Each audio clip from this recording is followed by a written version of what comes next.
Bonjour à tous et bienvenue dans l'émission À vos droits. Comme chaque jeudi, nous abordons une thématique juridique. Le sujet que nous avons choisi d'aborder aujourd'hui concerne l'évolution du statut de la femme et les conséquences que celle-ci peut engendrer sur le patrimoine de votre couple. Pour présenter cette thématique, je suis accompagnée d'Augustin et Mathilde, tous deux étudiants à la faculté de droit. Bonjour. Bonjour. Bonjour. Donc Augustin nous expliquera cette évolution du statut de la femme et Mathilde interviendra sur l'aspect plus juridique de cette thématique, puisqu'il est vrai que le recours des femmes à davantage de professions à risque peut nécessiter de prendre des mesures spécifiques afin de protéger leur patrimoine ainsi que celui de leur conjoint. Augustin, pourriez-vous rapidement nous expliquer quelles sont les étapes marquante de l'évolution du statut de la femme? Oui, alors on peut rappeler tout d'abord que l'émancipation de la femme peut être définie comme une lutte historique visant à son intégration, à sa participation et notamment à son affirmation dans les différents domaines de la société. Donc une première étape dans ce processus a été franchie durant la période de l'entre-deux-guerres en France, en 1938, puisqu'à cette année, une loi a été votée accordant la capacité juridique à la femme mariée.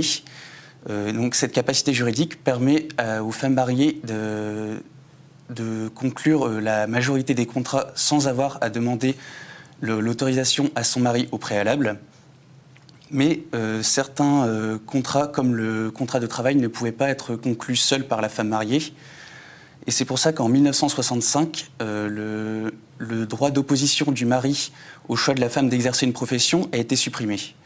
Par la suite, en 1972, le principe d'égalité des salaires entre l'homme et la femme a été affirmé par une loi.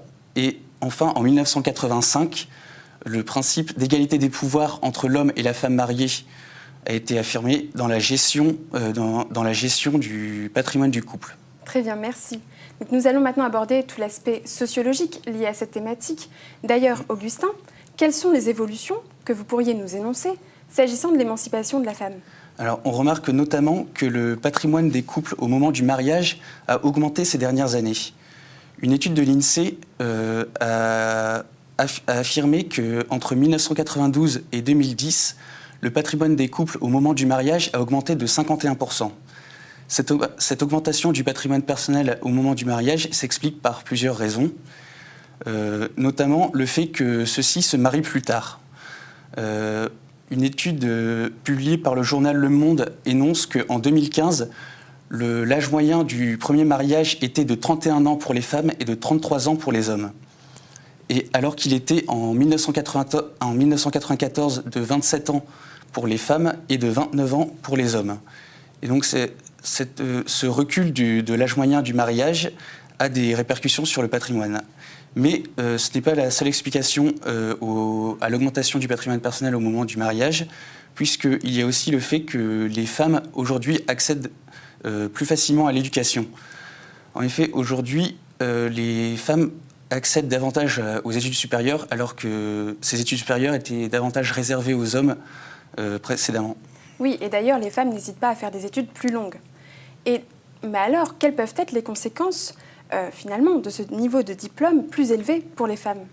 Eh bien, ce niveau de diplôme plus élevé permet d'accéder à des professions plus rémunératrices et donc permet aux femmes de se constituer un patrimoine personnel indépendamment de leur mari. Bien, merci Augustin de nous avoir éclairé sur ce point.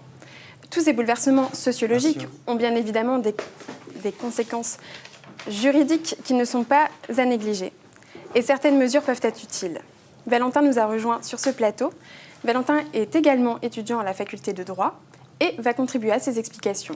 Bonjour Valentin. Bonjour Laure. Le régime matrimonial légal est aujourd'hui en France le régime de la communauté réduite aux acquis. Et ce régime, nous pouvons dire qu'il peut avoir des conséquences patrimoniales néfastes pour les membres du couple. Notamment, on peut prendre deux exemples. Lorsqu'une procédure collective est engagée contre l'un des membres du couple, et notamment son activité, et lorsqu'une procédure de divorce est également en cours. C'est pourquoi le régime de séparation de biens peut être une alternative satisfaisante pour les membres du couple, mais cependant, il faut rappeler qu'il existe d'autres types d'unions, comme le PACS, auxquels il est possible de contracter à des conditions moins difficiles que celles du mariage.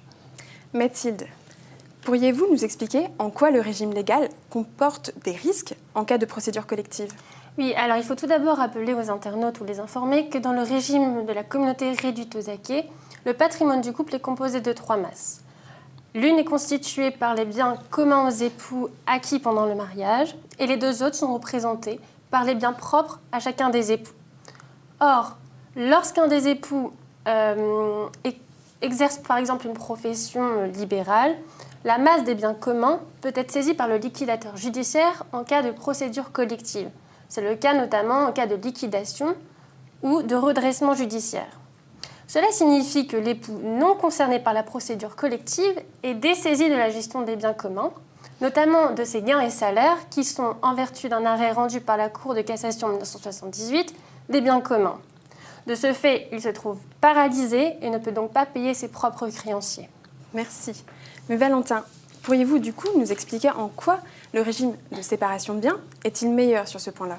Il y a plusieurs aspects à aborder. On peut dire que tout d'abord que le régime séparatiste permet aux membres du couple d'acquérir des biens donc séparément. Et dans un deuxième temps, on peut dire que cela permet aux membres du couple qui n'est pas concerné par la procédure collective d'être dessaisis.